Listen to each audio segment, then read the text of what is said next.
Hello guys, success classes में आपका स्वागत है। आपका क्लास 10th का आज हिंदी का पेपर था, जिसका आपको कंप्लीट सॉल्यूशन लेकर हम आए हैं। ये पेपर मॉडल नंबर है 801, जिसमें टोटल क्वेश्चन जो आए थे आपके ओएमआर के वो 20 प्रश्न आए थे, और जिनका उत्तर वो एकदम सटीक 100% आपको देने जा रहे हैं हम। पहला क्वेश्चन आपसे पूछा गया था कि आचार्य रामचंद्र शुक्ल किस युग के लेखक हैं, तो इसका उत्तर हो जाएगा शुक्ल युग के। और अगला प्रश्न आया था कि गबन की विधा क्या है, तो गबन की विधा है उपन्यास। अगला तीसरे नंबर का प्रश्न पूछा गया था कि कंकाल के लेखक कौन है, तो कंकाल के लेखक है आपके जयशंकर प्रसाद हैं। फिर पूछा गया था कि कलम की सिपाही कृति किसकी है, तो अमृत राय की रचना है। शुक्ल युग की आपसे समय सीमा पूछी गई थी, तो 1919 से लेकर 1938 तक है। फिर पूछा गया था आपसे कि साकेत रचना किसकी है, तो साकेत रचना मैथिली शरण गुप्त की है। फिर पूछा गया था कि महादेवी वर्मा किस युग की कवित्री हैं, तो याद रखिएगा छायावादी युग की कवित्री हैं। फिर प्रश्न आपसे 8वें नंबर का जो प्रश्न पूछा गया था कि गंगा लहरी किसकी रचना है, तो यह प्रश्न डाउट में है आपका। इसमें कोई भी ऑप्शन ऐसे नहीं कि गंगा लहरी की रचना किसकी है, तो इसके जो रचनाकार हैं वो जगन्नाथ मिश्र हैं।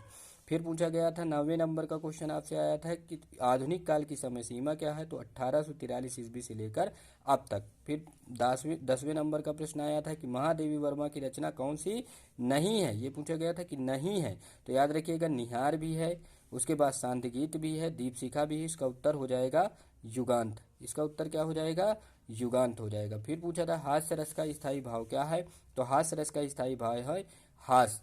फिर पूछा था आपसे कि पीपर पात सरिस मंडोला में कौन सा अलंकार है, तो इसमें याद रखिएगा उपमा अलंकार है। सोरठा छंद में कुल कितने चरण होते हैं, तो सोरठा छंद में 4 चरण होते हैं। फिर आता है 14 नंबर का प्रश्न आपसे आया था कि उपदेश में कौन सा उपसर्ग है, तो उपदेश में उपसर्ग है। प्रत्यय के कुल कितने भेद होते हैं, तो प्रत्यय के कुल 2 भेद होते हैं। हानि लाभ में कौन सा समास होता है, तो याद रखिएगा द्वंद्व समास होता है। इसका उत्तर हो जाएगा। 17 नंबर का क्वेश्चन आया था कि मछली का पर्यायवाची नहीं है, तो याद रखिएगा मछली का पर्यायवाची है पूछा था, तो मछली का पर्यायवाची है मीन। 18 नंबर का क्वेश्चन आया था कि यद्यपि में कौन सी संधि होगी, तो यद्यपि में संधि होगी यण संधि। इसका संधि विच्छेद होता है यदि धन अपि। मधु शब्द का द्वितीय बहुवचन का रूप होगा, तो इसका उत्तर क्या मधुने होगा, मधुना, तो इसका उत्तर होगा मधुनी। पठेताम धातु का वचन एवं पुरुष बताइए, तो पठेताम धातु का वचन एवं पुरुष प्रथम पुरुष बहुवचन होगा।